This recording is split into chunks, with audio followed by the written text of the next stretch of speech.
दोस्तों, कर्म के हिसाब से अगला जन्म जैसा कर्म वैसा जन्म। गरुड़ पुराण के अनुसार हर जीव का पुनर्जन्म होता है, यानी वह फिर से जन्म लेता है। जैसा कर्म वैसा जन्म गरुड़ पुराण में बताया गया है। हर जीव का पुनर्जन्म होता है। मनुष्य जैसा कर्म करता है वैसा ही योनि जन्म लेता है। दोस्तों, मृत्यु एक ऐसा सत्य है जिसे कोई टाल नहीं सकता है। पर दोस्तों, हम यह नहीं जान पाते हैं कि मरने के बाद हमारा अगला जन्म किस योनि में होगा।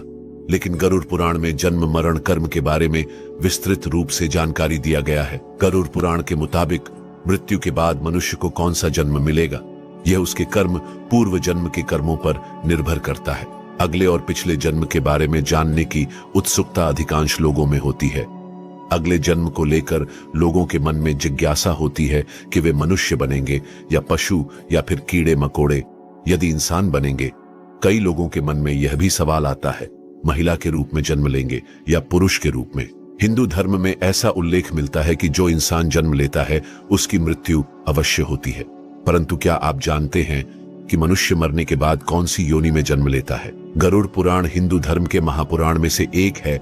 इसमें जन्म, मृत्यु और मृत्यु के बाद की घटनाओं का विस्तार पूर्वक वर्णन मिलता है। इस पुराण में ऐसी कई बातें बताई गई हैं जिन्हें अपनाने से व्यक्ति अपने जीवन की स्थिति सुधार सकता है।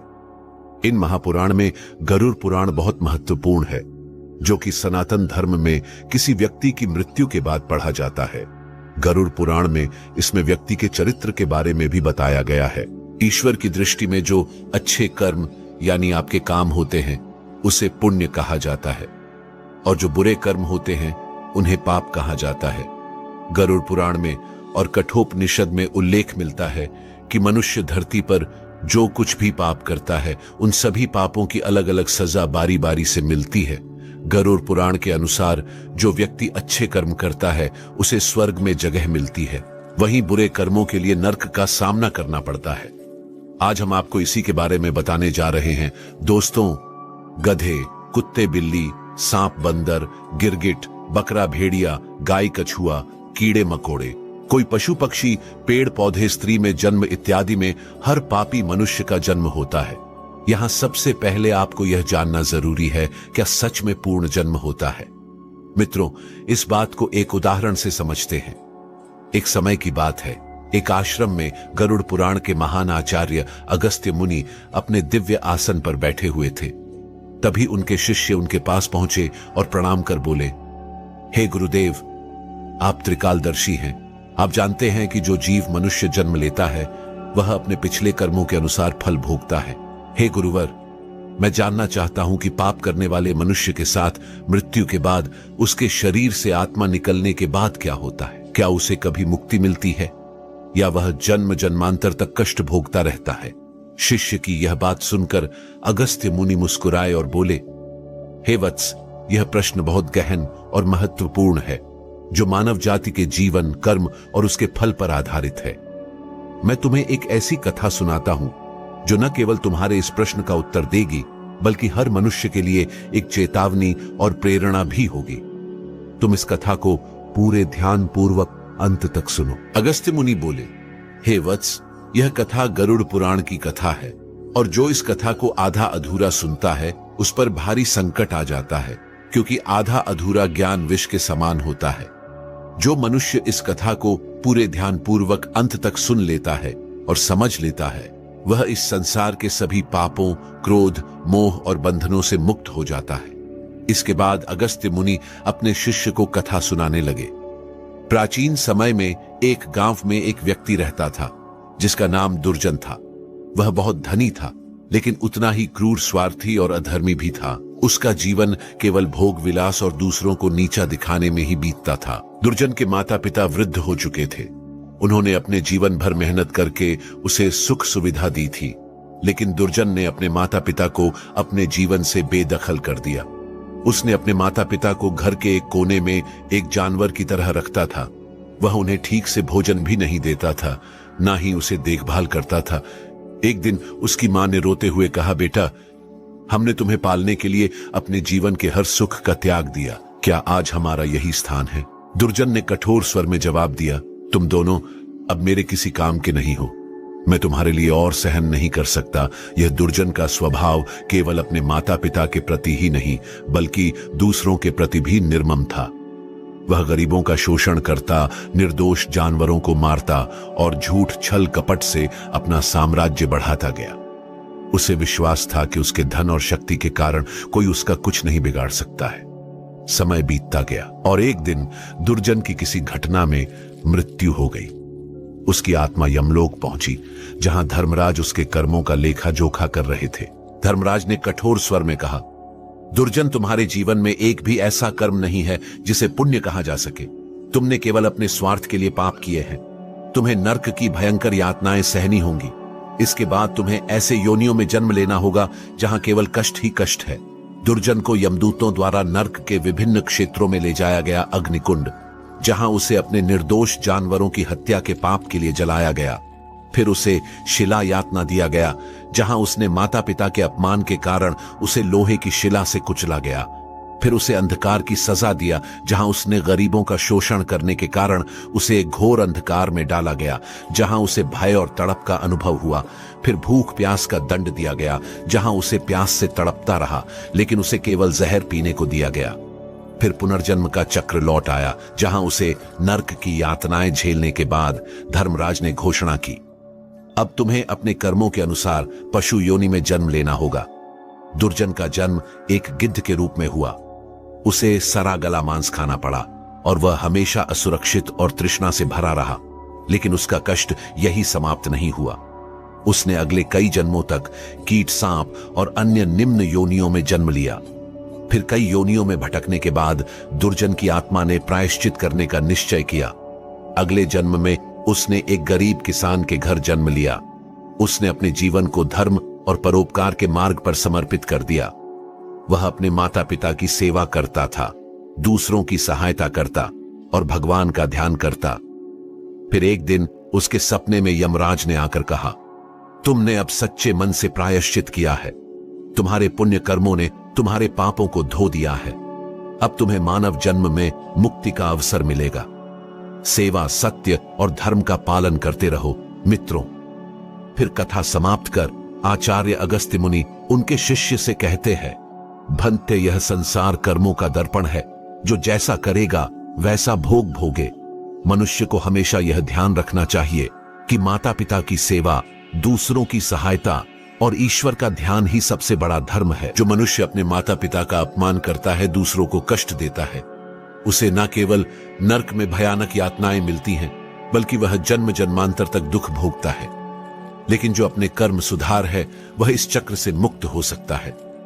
यह संसार एक अवसर है। धर्म, सत्य और सेवा ही मनुष्य का जीवन है।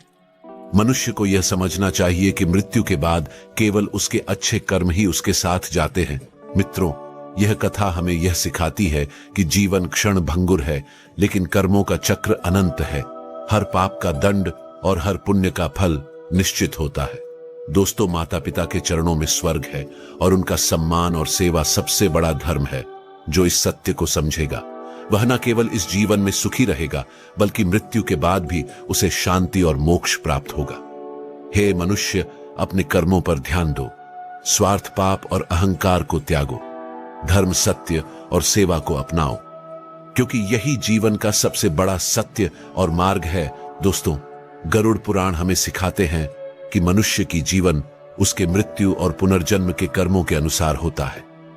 गरुड़ पुराण हमें केवल मृत्यु के बाद के मार्ग के बारे में नहीं सिखाते हैं, बल्कि यह भी सिखाते हैं कि वर्तमान जीवन कैसे जिए, ताकि हमारा अगला जन्म श्रेष्ठ योनि हो और हम मोक्ष की ओर अग्रसर हो सके। दोस्तों, कई बार बालक जब जन्म होता है तो उनमें किसी प्रकार का दोष होता है। कई बालक किन्नर पैदा हो जाते हैं या फिर ऐसे पैदा होते हैं जिनको कोई शारीरिक दोष होता है, जैसे कोई जन्म से ही विकलांग पैदा होता है या जन्म से ही देखने में असमर्थ होता है। ऐसा होने के पीछे विज्ञान अपना तर्क अलग ही देता है, पर हम शास्त्र के अनुसार बताएंगे, इस जीवन में बच्चे को उसके पिछले जन्म के कर्मों के आधार पर कष्ट भोगना तय होता है। इसलिए शारीरिक असमर्थता पैदा होने के साथ ही आती है।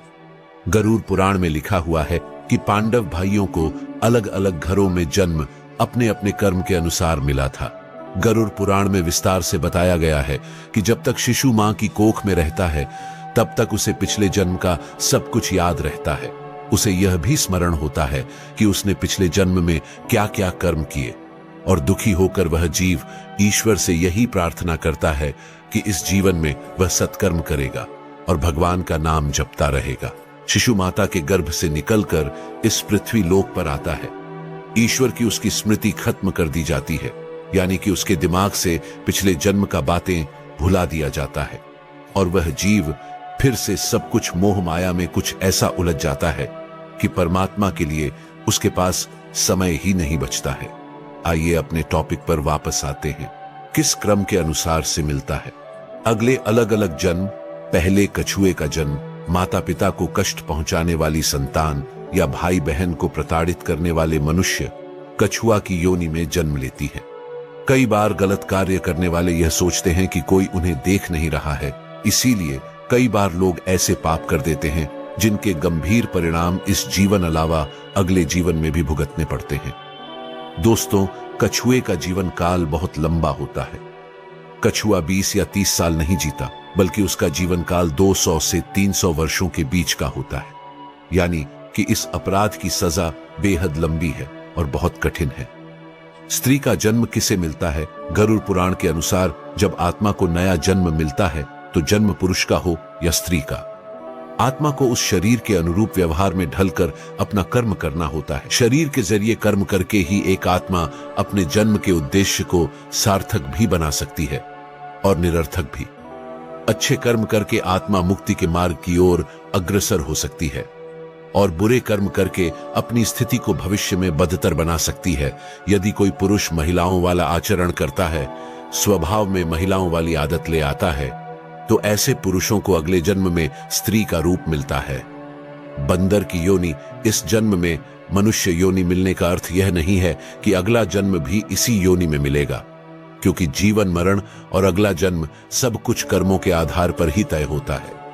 व्यक्ति जन्म लेता है जो अपने मालिक का विश्वसनीय होकर अपने मालिक का विश्वास तोड़ देता है, जिसका सामान्य जीवन कल 20 वर्ष का होता है। दोस्तों, धर्म ग्रंथों में इसके पीछे का कारण कर्म फल दोष बताया गया है। गरुड़ पुराण में मनुष्य के हर कर्म का लिखा जोखा दिया गया है, जो कि केवल उसके पाप पुण्य का निर्धारण करते हैं, बल्कि मरने के बाद मिलने वाली सजा और अगले जन्म की योनि के बारे में भी बताते हैं। जो व्यक्ति लूटपाट, जानवरों का सताना और शिकार करके अपने परिवार का पालन पोषण करता है, उसे अगले जन्म में किसी कसाई के हाथों मृत्यु प्राप्त होती है, यानी वह जानवर का जन्म लेता है। गरुड़ पुराण के मुताबिक जो व्यक्ति मृत्यु के समय भगवान का नाम लेता है तो भगवान उसकी मुक्ति का मार्ग खोल देते हैं। यही वजह है कि शास्त्रों में मरते समय राम नाम लेना महत्वपूर्ण बताया गया है। अगला है गधे का जन्म कौन भोगता है। अब यहां आता है कर्म फल सिद्धांत। दोस्तों, गरुड़ पुराण के अनुसार अपने सच्चे मित्र का अपमान करने वाला गधे की योनि भोगता है। गधे का जीवन कल 25 से 30 वर्षों का होता है। अगर आपका पाप क्षमा के योग्य रहा होगा तो कर्म फल सिद्धांत के अनुसार आप गधे की योनि से जल्दी ही मुक्त होकर एक साधारण मृत्यु को प्राप्त हो जाएंगे। कुत्ते के जन्म किसको मिलता है? गरुड़ पुराण में जीव के द्वारा किए जाने वाले कई तरह के पापों और उन पापों के निमित्त जो भी सजा दी जाती है उसके बारे में विस्तार से बताया है। धर्म का अपमान करने वाले, पूजा पाठ ना करने वाले। जो व्यक्ति धर्म, वेद, पुराण जैसे धार्मिक ग्रंथों का अपमान करता है, हमेशा धर्म का विरोध करता है, ईश्वर के प्रति श्रद्धा भाव नहीं रखता। गरुड़ पुराण के अनुसार ऐसे लोगों का अगला जन्म यानी कुत्ते के रूप में होता है। कीड़े मकोड़े की योनि दूसरों की निंदा करने वाला, बुरा बर्ताव करने वाला कीड़े मकोड़े के रूप में ही जन्म लेता है। यह एक ऐसी योनि है जिसमें आप कितने भी प्रतिभाशाली हो, आपने कितना भी हुनर क्यों ना हो, आपको सम्मान कभी नहीं मिलता। उदाहरण के लिए एक चींटी को ही ले लीजिए, नीचे गिरती है, फिर चलती है और मंजिल तक पहुंचे हैं। हम सबको इस धरती पर अलग अलग योनियों में तब तक जन्म लेना पड़ता है जब तक कि हमको मोक्ष की प्राप्ति नहीं हो जाती। जो व्यक्ति अपनों से लिया हुआ धन वापस नहीं करता या उनसे धन अर्जित करता है, मकोड़े की योनि में जन्म लेता है। योनियों का जीवन काल कितना लंबा होगा वह व्यक्ति के कर्म फल पर निर्भर करता है।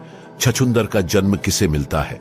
जो व्यक्ति किसी चीज को चोरी करता है वह तोता बनता है। वही सुगंधित पदार्थ की चोरी करने वाला व्यक्ति छछूंदर के रूप में जन्म लेता है। किंतु यदि अपराध चोरी से बड़ा हो तो और भी कष्टदायक होती है। किन लोगों का होता है? उल्लू में। पुनर्जन्म अपनी चालाकी के चलते जो लोग दूसरों को मूर्ख बनाकर ठगी करते हैं और उनका लाभ उठा लेते हैं या काम निकलवा लेते हैं, ऐसे लोगों को मृत्यु के बाद नरक में स्थान मिलता है। साथ ही ऐसे लोग अगले जन्म में उल्लू के रूप में जन्म लेते हैं। जो व्यक्ति पराई स्त्री से संबंध बनाता है उसे कौन सा योनि भोगना पड़ता है? जो व्यक्ति पराई स्त्री से संबंध बनाता है उसे नरक में जाना पड़ता है। गरुड़ पुराण के अनुसार ऐसे पुरुष को वहां उसे कई कष्ट भोगने पड़ते हैं और इसके बाद उसे अलग अलग योनियों में एक के बाद एक कई जन्म लेने पड़ते हैं। वह सबसे पहले भेड़िया बनता है, फिर एक कुत्ते के रूप में जन्म लेता है, उसके बाद सियार, फिर गिद्ध, फिर शाम, फिर कौवा और अंत में बगुला बनता है। इन सब योनियों के कष्ट उसे फिर से मनुष्य करने की प्राप्ति होती है। ऐसी शादीशुदा महिला जो किसी गैर मर्द के साथ संबंध बनाती है उसे नरक की यातनाएं भोगनी पड़ती है। और ऐसी महिला अगले जन्म में छिपकली सांप या फिर चमगादड़ के रूप में जन्म लेती है। लेकिन जो व्यक्ति किसी स्त्री के साथ जबरदस्ती संबंध बनाता है उसे तो नरक भोगने और कई योनियों में जन्म लेने के बाद मनुष्य योनि में किन्नर के रूप में जन्म मिलता है। फजूल के गाली गलौज करने वाले को कौन सा योनि मिलता है दोस्तों? माना जाता है कि कंठ में मां सरस्वती वास करती है, इसलिए जिन लोगों की वाणी में मधुरता नहीं होती और जो दूसरों को बुरा भला कहते हैं या हमेशा गाली गलौट करते हैं, गरुड़ पुराण के अनुसार उनका अगले जन्म बकरे के रूप में होता है। जो मनुष्य स्त्री की हत्या, गर्भपात या गाय की हत्या करता है वह अगले जन्म में मूर्ख और कुबड़ बनकर जन्म लेता है। गरुड़ पुराण में बताया गया है कि जो व्यक्ति अपने बड़े भाई का अपमान करता है समाज के सामने उसे लज्जित करता है अगले जन्म में वह व्यक्ति कौन से नाम के पक्षी के रूप में जन्म लेता है? इस योनि में उसे 10 वर्षों तक का कष्ट भोगना पड़ता है। उसके बाद ही उसे मनुष्य योनि प्राप्त होती है। गरुड़ पुराण के अनुसार दूसरों के लिए अच्छा सोचने वाला, धर्म को मानने वाला, धार्मिक में विश्वास रखने वाला, पशुओं से प्रेम रखने वाला, माता पिता का आदर सम्मान करने वाला, अपने गुरु के द्वारा बताए गए मार्ग पर चलने वाली जीव आत्मा स्वर्ग में जाती है और अपने लिए मोक्ष के दरवाजे खोल लेती है। मांस खाने वाले गरुड़ पुराण के अनुसार मांस खाने वाले व्यक्ति को अगले जन्म में अंगों से संबंधित समस्या होती है। मदिरा या शराब पीने वाले के दांत काले होते हैं और जीभ के स्वाद के कारण न खाने वाली चीजों को खा लेने वाला ब्राह्मण जलोदरी, पेट में पानी भर जाने की बीमारी के चलते पेट फूलना बनता है। श्राद्ध के समय में अशुद्ध दान देने वाले लोगों को कुष्ठ रोग होता है। लेकिन दोस्तों, यह सारी बात सुनने के बाद आपके मन में एक प्रश्न अवश्य उठा होगा कि जब हम अपने पाप कर्मों के अनुसार नरक की सजा भोग लेते हैं तो पुनर्जन्म में सजा क्यों मिलती है? क्यों हमें मनुष्य जन्म नहीं मिलता है? इस प्रश्न का उत्तर गरुड़ पुराण में है। आइए जानते हैं। कई बार जीव आत्माओं के कर्म इतने बुरे होते हैं कि जीवात्मा को नरक में भोगनी पड़ती ही है, लेकिन अगले जन्म में भी इन कर्मों का बोझ ढोना पड़ता है। जैसे कि किसी महिला के साथ दुष्कर्म करने वाली पापी आत्मा अगले जन्म में किन्नर के रूप में पैदा होती है, जैसे आपने इस वीडियो में सुने हैं। इसे हमारे धर्म ग्रंथों में कर्म फल का सिद्धांत कहा गया है, यानी कि जैसी करनी वैसी ही भरनी। पाप बड़ा है तो सजा लंबी मिलेगी और अत्यंत दुखदायी भी होगी, और यदि पाप कर्म सामान्य है तो सजा भी कम होगी। दोस्तों, मनुष्य जन्म कितना दुर्लभ है आप जान ही गए होंगे। मनुष्य की योनि में जन्म लेना चाहते हैं या जीवन मृत्यु के इस कर्म चक्र से निकलना चाहते हैं तो इस जन्म में अच्छे कर्म और ईश्वर की भक्ति करें। गरुड़ पुराण कहता है कि जीवन एक बोया हुआ खेत की तरह है। जैसे आप खेत में बीज डालोगे वैसा ही फल मिलेगा। उसी प्रकार मनुष्य जैसा कर्म करता है उसी प्रकार उसे फल की प्राप्ति होता है। यदि कोई व्यक्ति अपने जीवन में सच्चाई, प्रेम और सेवा के बीच बोए हैं तो उसका अगला जन्म उसके कर्मों के अनुसार उच्च योनि होगा। उस व्यक्ति का अगला जन्म ऐसा योनि में होगा जहां उसे सुख, समृद्ध, शांतिपूर्ण और आध्यात्मिक शक्ति की भी प्राप्ति होगी। परंतु यदि व्यक्ति अपने जीवन में ईर्ष्या, हिंसा और लोभ के बीज बोए हैं तो उसे अपने कर्मों का फल जरूर भोगना पड़ेगा। वही कर्म मनुष्य के अगले जन्म को अंधकारमय बना देता है।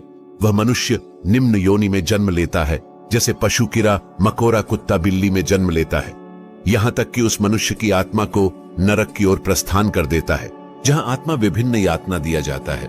दोस्तों, गरुड़ पुराण कहता है कि मृत्यु के क्षण में आपकी अंतिम सोच और भावना ही आपके अगले जन्म को निर्धारित करती है। यदि मनुष्य के मरने के समय मन शांत है और ईश्वर के प्रति समर्पित है, तो आत्मा उच्च लोकों में जाती है।